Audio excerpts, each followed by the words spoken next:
Security. It's all the discussion with what happened at Colonial Pipeline, with what happened at SolarWinds. We're thinking about it a lot. I think the incentives are all wrong, and I'm going to talk about it today on this bonus episode of The Business of Tech.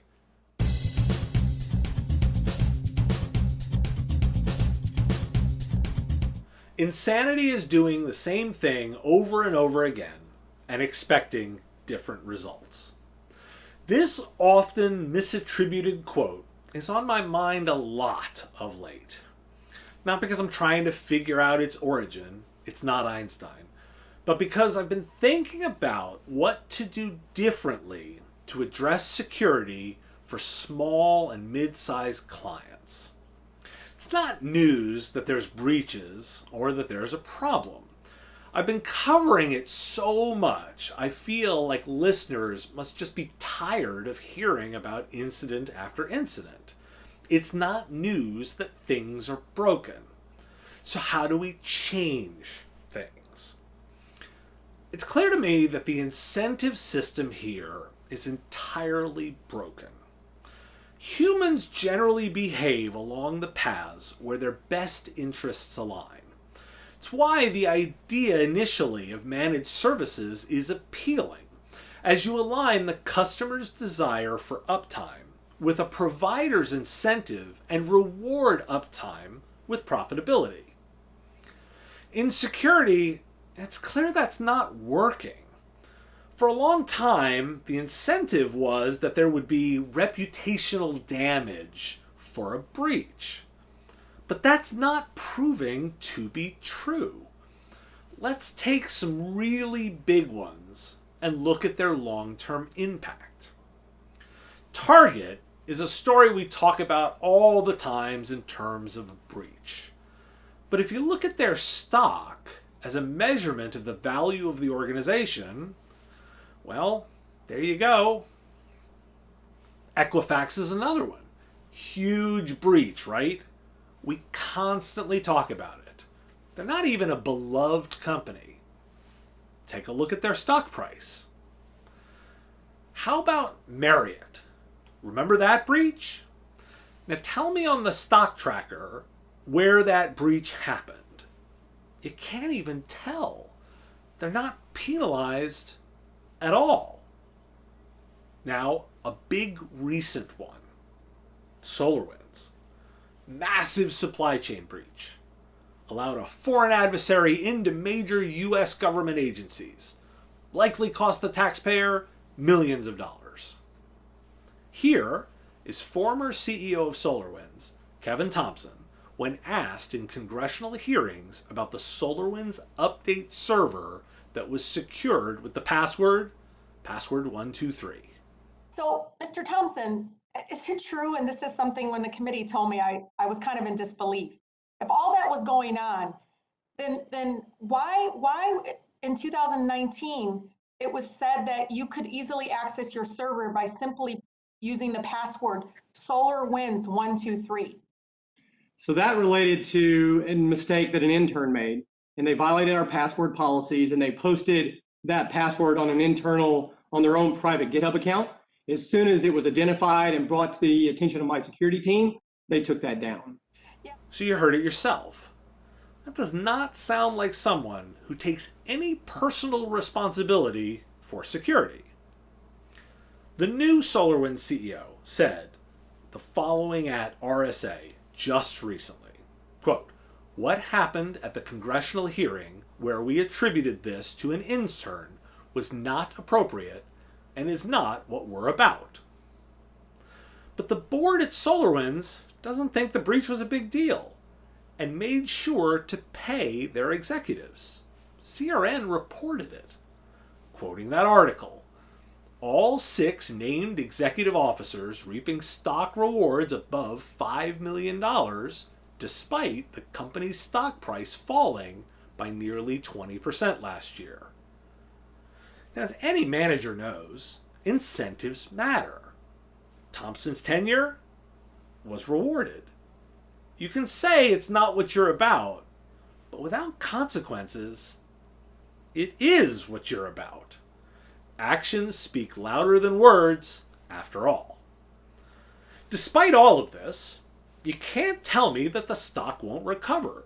Disclosure, I'm a shareholder. I'm riding it out because I know they won't pay long term. So let's say it. The reputational damage, it's just not there. It's what vendors tell you to say to try and sell their security products. Security is risk management. The risk comes from managing the systems and the ongoing enforcement of policies. The software vendors aren't taking the risk here. And more importantly, they know where the risk is. I recently covered the work of the Ransomware Task Force, an initiative from the Institute for Security and Technology, who put forth a shared framework for action. Action 3.3.3 is particularly relevant to providers. Quote, require managed service providers to adopt and provide baseline security measures. In detail, the program could include adherence with a cyber hygiene program, for example, CIS Controls Implementation Group 165 and the NIST Cybersecurity Framework, mandatory disclosure across the MSP's customer base if there was a ransomware incident involving the MSP's service offering, and forming an MSP ISAC, an information sharing and analysis center specific to this industry. The MSP industry in small business is specifically dinged. Quote, MSPs do not commonly provide extensive security coverage or ransomware mitigations. Wondering how they know this? Datto's own CISO, Ryan Weeks, contributed to the framework as one of more than 60 experts. And he's 100% right. I don't object to him completely calling out his own customer base for not solving the problem. I agree with him. But you know what? That's easy for a vendor to do because when the breach comes, Datto isn't the one paying up. They have no skin in that game. Well, sure, they might lose a customer or two, but they aren't taking the risk nor paying the damage. Ryan's comments entirely place the responsibility for delivering security coverage on MSPs, while Datto itself takes no actual liability for the delivery of those solutions. Now, this is not a vendor bashing session. This is a cynical and intentionally harsh view of the outcomes and motivations of the space. This lens helps ensure we're looking for the risks posed in the status quo. Why? Risk transference.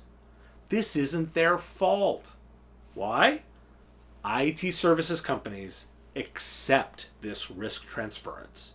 You sign up, you buy the dream, and they dump all the liability on you. And you take it. Don't hate the player, hate the game. The game is designed to have the risk transfer to the services organizations. Now here's the difference between most IT services companies and these companies that I've described. They are way bigger than you are, with much easier access to capital and far deeper pockets. Big companies can absorb the payout. Back to Target, back to Equifax, even SolarWinds. Their damages are less than what they compensated their executives in bonus. They cite $21 million for the cleanup. Now, even when we scale down to the ransoms, to the sizes of the business, you're not necessarily going to go out of business because of a ransomware incident. The problem is that you've assumed the risk, and your margin for error and your cash on hand are just not the same proportions. There's a very big difference between an SMB paying a ransom of $50,000 and a billion-dollar company paying out several million. The first company may not make payroll. The second will have to leverage their financing to ride out the storm. Now here's the second set of forces to contend with. Insurance is not the answer. Remember, they are in the business of purely mitigating your risks. They're actually in the business of mitigating theirs. Cyber insurance continues to be a popular way to mitigate risk. In the United States, direct cyber insurance premiums have increased by 22% in 2020, reaching almost $3 billion, according to the credit rating firm Fitch Ratings. Yet profits for cyber insurance are narrowing as well, with the direct loss ratio, which is that fraction of policy revenues paid out for claims, for standalone policies now rising to 73%, the firm stated. I also recently reported on insurance company Swiss Re's CEOs whose comments offered that he's not too surprised at all about the attacks. He went on to note that the private insurance market is simply not large enough to offer full cyber protection to all the vulnerable organizations. The insurance companies alone can't handle this payout structure. IT services companies will continue to see premiums go up, and I suspect coverage go down. Insurance companies will assume less risk, meaning more risk will transfer back to the IT provider unless something changes. So the situation, you're a small IT services company facing an army of well-financed criminals. You don't have the funds to take on the risk, and yet you want to deliver services. And security isn't optional. You can't rely on the insurance coverage either, because ultimately, you're the one taking the risk. Your customers are demanding it, paying for it, and you put it in your contracts. So, what to do? Remember, you're in the risk mitigation game. Security is all about risk mitigation. So find vendor partners that will share the risk.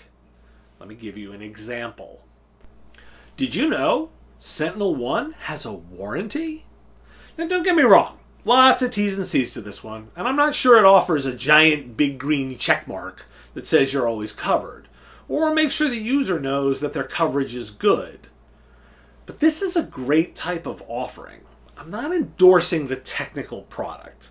I'm saying I like this approach, and I want to see more vendors who sell security products put their money where their mouth is. This is certainly a huge step in the right direction. Just like UPS vendors will cover damages if your equipment burns out when protected by their power units, security vendors could share the risk. If a vendor is selling you a security product, it needs to come with some risk assumption of its own. If they're so confident it will work, they have the resources to share your risk. Make them. You don't get what you don't ask for. Like SentinelOne, there are ways the product will directly bring a liability shield or insurance coverage. If a vendor is selling you security, they should be backing it up. They make a ton of promises. It should come with coverage.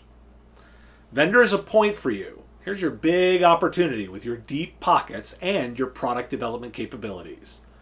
When you put statements such as "you are safe" in your product, if you aren't actually backing that up with financial protection, is a customer really safe?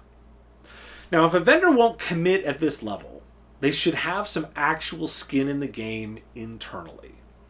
Ask them how their team is compensated, and if their executives have compensation tied to security, specifically their own breaches, and not just the security officer. You should be asking the company how their incentive is tied to yours. Ask that question of the executive team. If they aren't tied to their own software being secure, in a world of zero trust security architectures, you should consider them compromised. And no, they aren't there to help you. It is easy for vendors to ignore me. They don't need me to sell products, but they need you. They need IT services companies to put their time and energy into assuming some risk for the clients they want to sell their product to. One of my most popular videos I've ever done was, if I was starting an MSP today. Let me tell you this, if I was starting an MSP today, there is no way I'd be taking this risk on myself. Absolutely not. This is extinction event, ruin your financial life risk. In the same way that a catastrophic medical event can ruin you in the US without proper insurance. Because the amounts really matter despite their small absolute size. In a small company, the margin for error is just too low, and I can't absorb not paying my people or the damages that I'd be incurring even at the smaller numbers. I'd want those vendors, with their giant piles of cash, to be committing resources to backing up their products with commitments. And if they weren't doing that, well, they aren't really my partner, are they? If you, the IT services company, keep taking on the risk, squeezed between the criminals and the vendors who have no skin in the game, and the insurance companies looking to pay less and less, who do you think is going to be writing that large check? Thanks for watching this bonus episode of the Business of Tech. If you like what you heard here, hit that like button and hit subscribe. It really helps, and I appreciate the time that you do that. Additionally, if you want to have a conversation, write something in the comments. I read them all, and dialogue is the point. I don't necessarily claim to be right. I do want to make sure that we've engaged correctly. If you really like this content, you can find it daily on the Business of Tech podcast. Go to businessof.tech, click the big blue subscribe button, and find the podcast on whatever podcatcher you like to listen on. It's available on Apple Podcasts, Spotify, Google, or wherever fine podcasts are found. And if you want to help with the content delivery and want to get access to things early, I've got a Patreon. You can support me directly. Go to patreon.com/MSPradio, and it's give what you want. You set the value of the content and help me make this kind of delivery on an ongoing basis. Thanks for listening, and I will talk to you again soon.